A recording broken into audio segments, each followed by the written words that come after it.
la zone bateau aujourd'hui, j'ai la chance d'avoir François Trépanier de Tourisme Montérégie. C'est le fun de t'avoir parce qu'aujourd'hui, on parle d'une belle région.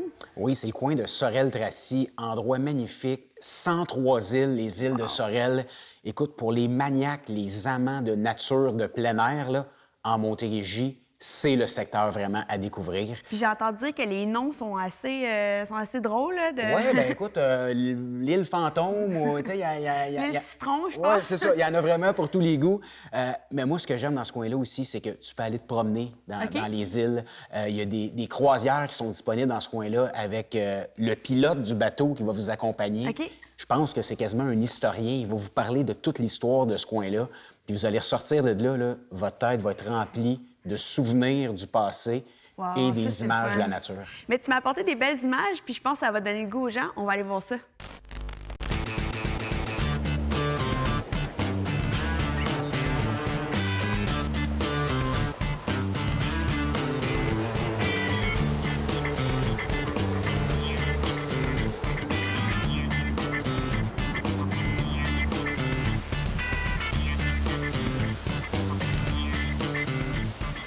La région de Sorel-Tracy, on est chanceux, on est entouré d'eau carrément.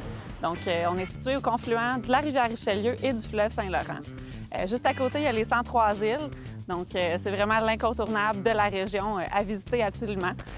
Chacune d'elles ont des noms un peu particuliers, que ce soit par leur forme ou à cause de leur légende. Donc, c'est l'île aux fantômes, l'île aux citrons, l'île aux raisins.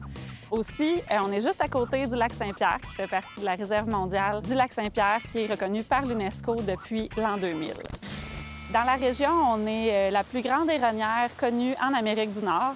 Normalement, une colonie compte à peu près 100 grands hérons par saison, mais puisqu'ici, il y a beaucoup d'inondations puis que ça nettoie les territoires, il y a plus de 5000 hérons qui viennent nous visiter chaque année.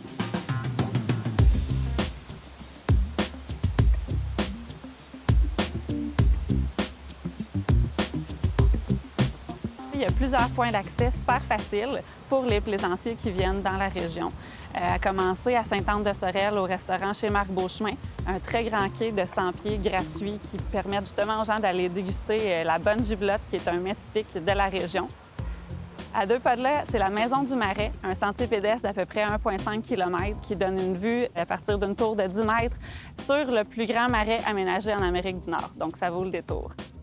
Un autre point d'accès pour les plaisanciers, à la marina de Sorel, évidemment, qui compte 2 bassins. Donc, premièrement, le bassin du parc nautique Sorel-Tracy. Il y a le Belvédère, qui est un restaurant en plein cœur de la marina, donc superbe vue sur le Saint-Laurent. Et juste à côté, l'hôtel de la Rive avec sa piscine et son restaurant aussi. Le deuxième bassin qui est ici, le parc nautique Regard sur le fleuve, donc comme son nom le dit, qui se trouve en plein cœur du parc Regard sur le fleuve. Un parc linéaire tout le long du fleuve Saint-Laurent qui permet de se promener sur 1,5 km. Donc, ça vaut la peine de venir faire un pique-nique ou encore d'aller visiter le Biophare à partir d'ici. C'est vraiment juste à côté, qui est un musée d'interprétation des îles du lac Saint-Pierre. Un autre point d'accès pour les plaisanciers, le camping Marina Parc Belle-Rive, donc à Saint-Ours. Plusieurs quais visiteurs, restaurants, jeux d'eau pour les enfants, puis vraiment une grande programmation d'activités pour les gens qui sont intéressés.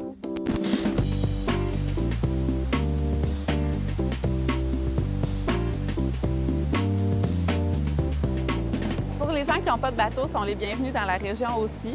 Il y a plusieurs façons de visiter les îles, que ce soit en croisière. On a 2 compagnies qui offrent des croisières dans les îles. Premièrement, randonnée nature.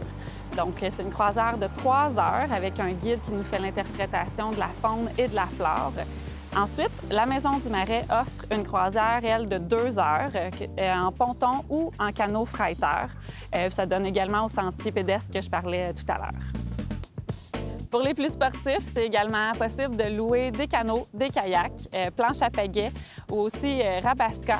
Puis on peut faire tout ça avec un guide ou non. Il y a différentes options, donc ça dépend si on est plus aventureux ou non.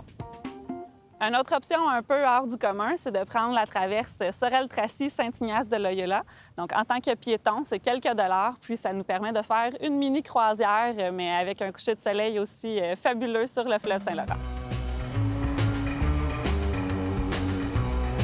Une Dans la région de Sorel-Tracy, on est vraiment servi côté nautisme, que vous ayez une embarcation ou non pour visiter les îles de Sorel. Il y a plusieurs options qui s'offrent à vous.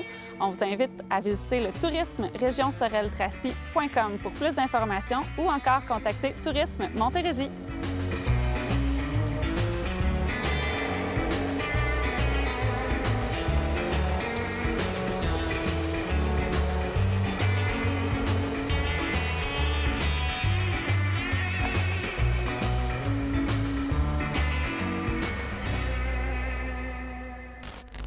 Hey, c'est vraiment impressionnant. Ils ont vraiment dit 103 îles. 103 îles, écoute, c'est de toute beauté, c'est impressionnant. Mais tu sais, comme tu sais, moi, je suis une fille à moteur, mais je suis une fille assez sportive, là, puis je trouve ça le fun. On peut aller faire du kayak, du canot, puis même de la planche. À pagaie, oui, t'as de la planche à pagaie, puis ça m'a fait penser à toi. On voyait les gens faire aussi du yoga sur des c'est planches. fun. Je pense que ça viendrait chercher, Ouais, ça. c'est bon avec l'équilibre. Ouais. Puis en même temps, les gens ils peuvent s'informer pour un voyage ou quelque chose comme ça sur le site. Oui, sur le site de Tourisme Montérégie, vous avez vraiment toutes les informations par rapport aux îles de Sorel, le grand secteur de Sorel-Tracy. Puis oui, c'est beau, on parle des îles, mais il y a vraiment beaucoup plus à faire dans ce coin-là aussi. En conclusion, j'ai appris qu'il n'y a pas juste la giblotte à Sorel. Oh non, loin de là. Mais merci encore une fois, François.